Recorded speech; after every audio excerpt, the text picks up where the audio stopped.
13 ka mga trabahante sa usa ka garments factory sa MEPS 1 midangop sa Peso, Lapu-Lapu City. Human gikanahong gitaktak sa trabaho nga way igong rason. Si Luan Merondina sa report.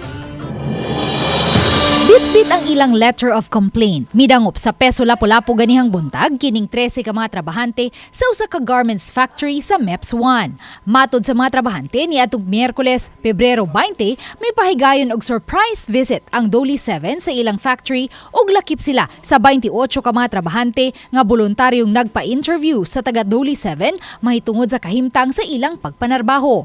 Pagkaingon ugma, nagkabantay sila nga may mga kausaban na nga gipatuman sa ilang working hours. Pagka Biyernes, Pebrero 22, gipatawag sila sa conference room sa ilang buhatan ug gipahibaw na lang sila nga gitaktak na sila sa trabaho. Bayaran sila sa kompanya apan gikinahanglan silang moduso og resignation letter. Butang nga gikahibong ni Calvin, kinsa 12 ka tuig ng sample cutter sa kompanya ug usa sa mga regular employees. Bayaran mi pero ngano mopas mi og resignation letter. Unya ang rason sa ngano mamayad sad sila nga wa man maghinay ang company. Nya nakapungutan nami nga if ever dili mo yes sa maong offer, maka-duty po may kaugma dili na sa mi pabalikon. Nya karon ma'am, ilahan ang after na mo diri sa Peso gani ma'am nga na-post na siya. Ni contact dayon sila mga line leader, supervisor nga pabalikon kuno mig duty. Matod ni Sandra, di tinuod nga pangan nga halos tibok adlaw silang gitanggong sa conference room ug di pa makatarunganon ang pagtratar kanila. Pag buha pa namo sa mong personal nga gamit ma'am, mura mig mga kawatan gipangpadlak ang kanang pultahan ma'am. Daghang kay nagiatang mga team leader, mga dagkong nga tao ba kay hadlok may mosod sa production gipangatangan nila mura mig mga kawatan. Sa 28 kanila nga gipatawag sa conference room, may pipila nga napugos na lang sa pagduso og resignation letter apan hangtod karon wa pa mahatagi sa ilang last pay. Apan ang grupo nila ni Calvin nagtuo nga di makatarunganon ang gibuhat sa kompanya ngadto kanila busa midangop sila sa Peso, Lapu-Lapu.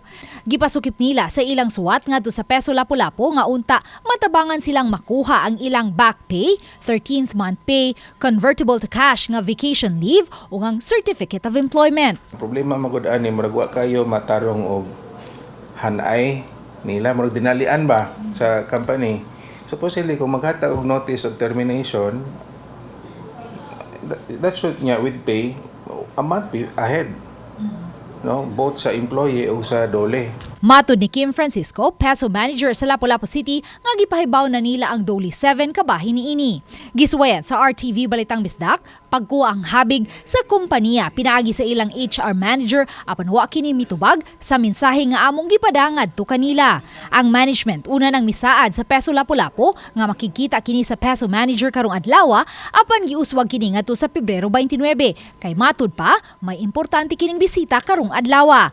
Apan sa wa pa makabiya ang mga apektadong trabahante sa buhatan sa Peso, Lapu-Lapu, gipahibaw sila ni Francisco nga may gipadang nga mensahe ang HR sa maong kompanya. Ningon sila nga ongoing ang processing sa admin o accounting regarding sa inyong separation pay, unused vacation leave, no, certificate of employment, 13th month nga kuan.